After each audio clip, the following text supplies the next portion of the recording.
Fikir vermisinizmi? Bəzən eyni şəraitdə olan, hətta eyni ailədə doğulan, eyni işdə işləyən iki insandan biri inkişaf edir, digəri isə geriləyir, tükənir. Sizcə səbəb nədir? Səbəb enerji və ruh halıdır. Bəs enerji deyəndə nə başa düşürsünüz? Təkcə fiziki gücmü ağlınıza gəlir? Əlbəttə ki, enerji təkcə fiziki gücdən ibarət deyil. Daxili harmoniya, daxili balans, daxili motivasiya, bunlar hamısı enerji adı altında cəmlənib.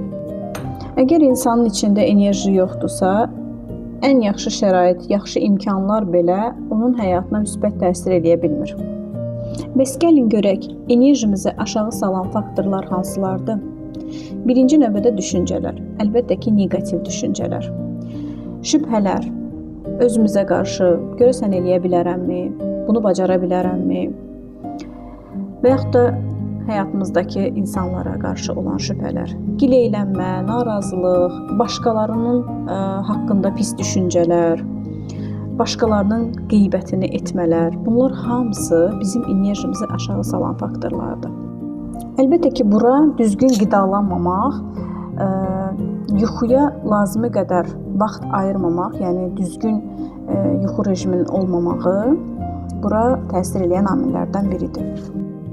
Bir cümlə eşitmişdim, çox xoşuma gəlirdi. Deyir, enerjisi aşağı olan insan həmişə bəhanələr tapır.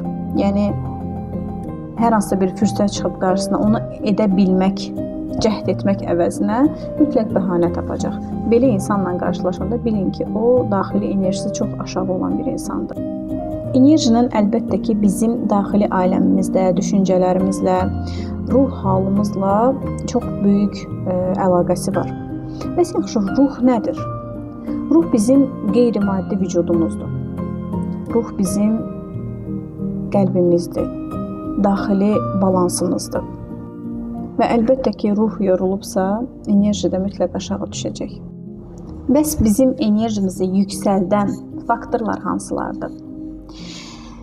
Birinci növbədə şükr etmək.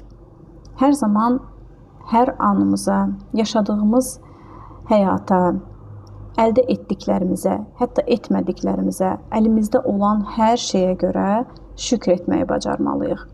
Hər zaman şükür halında olan bir insanın enerjisi yüksək olur. Bizə kömək eləyəcək faktorlardan biri dua və meditasiyadır. Yəni, bizi yaradanla bağlı güclü bağın olmağı, çünki enerji mənbəyi bizim yaradanımızdır. Biz enerjimizi Allahdan alırıq və Allahla güclü bağlantımız olanda, güclü rabitəmiz olanda bizim enerjimiz daim yüksək olur.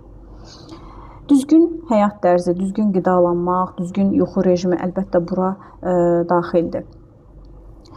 Bundan əlavə, hərəkət, idman, yəni aktiv həyat tərzi yaşamaq, ətrafımızda pozitiv insanları toplamaq, yəni görəndə ki, sizin ətrafınızda neqativ insanlar var, sizi hər zaman aşağıya çəkən insanlar var, mümkün qədər belə insanlardan uzaq olun. Əgər onları dəyişə bilmirsinizsə, onda özünüz o insanlarla məsafə saxlayın. Çünki o insanlar həyatda özləri bir şey əldə edə bilmirlər deyə enerjisi yüksək olan insanları da yəni maqnit kimi aşağı çəkirlər. Belə insanları özünüzdən uzaqlaşdırmağı bacarın. Və enerjimizi yüksəldən faktorlardan biri də məqsədli yaşamaqdır. Qarşımıza hədəflər qoyub, o hədəflərdən motivasiya alıb, bu şəkildə biz hər an o hədəflərə doğru, o addımlara doğru irəliləməklə biz enerjimizi yüksək saxlaya bilirik. Ona görə də məqsədli yaşayın, məqsədli olun və insan ümumiyyətlə bu dünyaya gələndən təkamülə doğru can atan bir varlıqdır. Hər zaman inkişafa meyilli olan bir varlıqdır. Həm yəni fiziki anlamda, həm də daxili, mənəvi anlamda hər zaman inkişafa doğru can atan bir varlıqlarıq. Ümumiyyətlə, enerjisi yüksək olan insan daha pozitiv olduğu üçün ətrafına daha çox insanlar yığa bilir və hər zaman sanki ətrafa bir günəş kimi işıq saçır, bir istilik verir və onun ətrafında olan insanlar daim o insana biraz daha yaxın olmaq istəyir. Ona görə də enerjisi yüksək tutun, məqsədli yaşayın, sağlam həyat tərzi keçirdin, ətrafınıza pozitiv insanları yığın.